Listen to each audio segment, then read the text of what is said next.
एक इंसिडेंट याद आ रहा है अपनी लाइफ का जो थोड़ा सा फ़नी भी है और थोड़ा अनबिलीवेबल भी। तो जब मैं इंडियन एयरफोर्स में थी, एक बार मेरी पोस्टिंग चेंज हुई थी। ट्रांसफ़र थोड़ा अर्जेंट था तो मुझे इमीडिएटली मूव करना था। तो मैंने अपने देवर को बोला कि घर पैक करवा देना और मूवर्स एंड पैकर्स से सारा लगेज मुझे भेज देना। उन्होंने मुझे एक चीज़ बोली स्पेसिफिकली कि आप अपनी ज्वेलरी और अपने इम्पोर्टेंट डॉक्यूमेंट साथ ले जाना, बाकी मैं सब हैंडल कर लूँगा। तो एडवाइस तो स्मार्ट था और मैंने आधा फॉलो भी किया। डॉक्यूमेंट्स तो मैं ले गई, लेकिन ज्वेलरी मैं ले जाना भूल गई। अब जो ज्वेलरी मेरी थी वो एक स्टील अलमीरा जो हमें इशू होती है उसके लॉकर में रखी हुई थी। तो मेरे ब्रदर इन लॉ ने पूरा घर पैक करवाया, मूवर्स एंड पैकर्स आए, सारा सामान पैक हुआ और लगेज भेज दिया। अब हाउस हैंडओवर भी कर दिया अथॉरिटीज़ को और वो क्वार्टर किसी और ऑफिसर को अलॉट भी हो गया। मेंटेनेंस का काम भी उसमें स्टार्ट हो गया, white washing and all that stuff. 3 दिन बाद मेरी मदर इन लॉ ने ऐसे ही कैजुअली मुझसे पूछा कि ज्वेलरी कहाँ है। तो एक सेकंड के लिए ना मैं बिल्कुल ब्लैंक हो गई। फिर मुझे सडनली याद आया कि ज्वेलरी तो लॉकर में रह गई थी। अब सिचुएशन ये थी कि क्वार्टर किसी और ऑफिसर को अलॉट हो गया था, ज्वेलरी उस घर के अलमारी के लॉकर में थी। तो फिर मुझे अपने ब्रदर इन लॉ को ओवरनाइट वापस भेजना पड़ा। उन्होंने रिक्वेस्ट करके अथॉरिटीज़ से कीज़ अरेंज की। फिर वो सिटी गए, वहाँ से एक आदमी को लेके आए जिसने अलमीरा का लॉक तोड़ा और तब जाके मुझे वो ज्वेलरी मिली। तो बेसिकली वो जो ज्वेलरी थी वो पूरी गोल्ड की ज्वेलरी थी, मेरी जो शादी से लेकर अब तक जो भी मेरे पास था।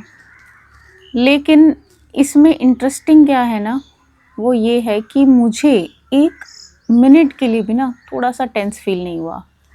घर में सब लोग टेंशन ले रहे थे, लेकिन मुझे बस एक ही थॉट आ रहा था कि ठीक है, जो होगा देखा जाएगा। और जब फाइनली सब सॉल्व हो गया, ज्वेलरी वापस मिल गई, तो घर वाले मुझे बोलने लगे कि तुम बहुत केयरलेस हो। और ऑनेस्टली शायद वो सही भी थे। लेकिन बाद में जब मैंने इस इंसिडेंट के बारे में सोचा ना, तो मुझे एक बहुत इंटरेस्टिंग चीज़ रियलाइज़ हुई कि मैं उस ज्वेलरी से कितना ज़्यादा डिटैच थी। और ये मैंने इसकी कोशिश नहीं की थी, ये बस नेचुरली ऐसा ही था। फिर बाद में मुझे रियलाइज़ हुआ कि शायद इसका रीज़न ये है कि मैं ज्वेलरी को ना इमोशनली उतनी इम्पोर्टेंस ही नहीं देती हूँ लाइफ में। जो ज्वेलरी मुझे शादी में मिली थी 13 साल पहले, वो आज भी वैसे ही पड़ी है। 13 साल से मैंने उसे कभी हार्डली यूज़ किया है और ऑनेस्टली मुझे लगता है कि शायद वो वैसे ही पड़ी रहेगी जब तक मैं ज़िंदा हूँ। तो कभी कभी मैं ये सोचती हूँ कि अगर कोई चीज़ मेरी डेली लाइफ को अफेक्ट ही नहीं कर रही, मेरी खुशी को चेंज नहीं करती, मेरे पीस को डिस्टर्ब नहीं करती, तो फिर उसको लेके इतना पैनिक करने का क्या सेंस है। अब मैं ये नहीं कह रही कि चीज़ें वैल्यूएबल नहीं होती, इकोनॉमिकली तो उनकी वैल्यू होती है, लेकिन इमोशनली हर चीज़ को इतना इम्पोर्टेंस देना ज़रूरी नहीं है मेरे ख्याल से।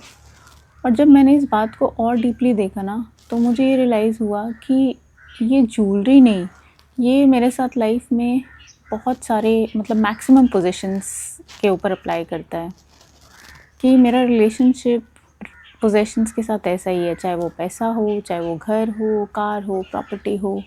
इमोशनली मुझे कुछ भी फील नहीं होता इन चीज़ों के लिए, वो चीज़ें मुझे डिफ़ाइन नहीं करती। और इंटरेस्टिंग बात यह है कि मैंने कभी ऐसा कॉन्शियसली बनने की कोशिश नहीं की। ये कोई फ़िलॉसफी नहीं है जो मैंने प्रैक्टिस की हो, ये बस नेचुरली ऐसा ही है। तो मुझे लगता है कि लाइफ में कुछ चीज़ों को इतना टाइटली होल्ड ना कर पाना, ये एक ब्लेसिंग होती है। मैं ये नहीं कह रही कि केयरलेस होना अच्छी बात है, लेकिन चीज़ें छूट भी जाती हैं पीछे, फिर भी लाइफ चलती रहती है। और शायद मेरे ख्याल से असली पीस वही है जब चीज़ें हमारे पास हों या ना हों, हमारा जो इंटरनल स्टेट है ना, वो अफेक्ट ना हो।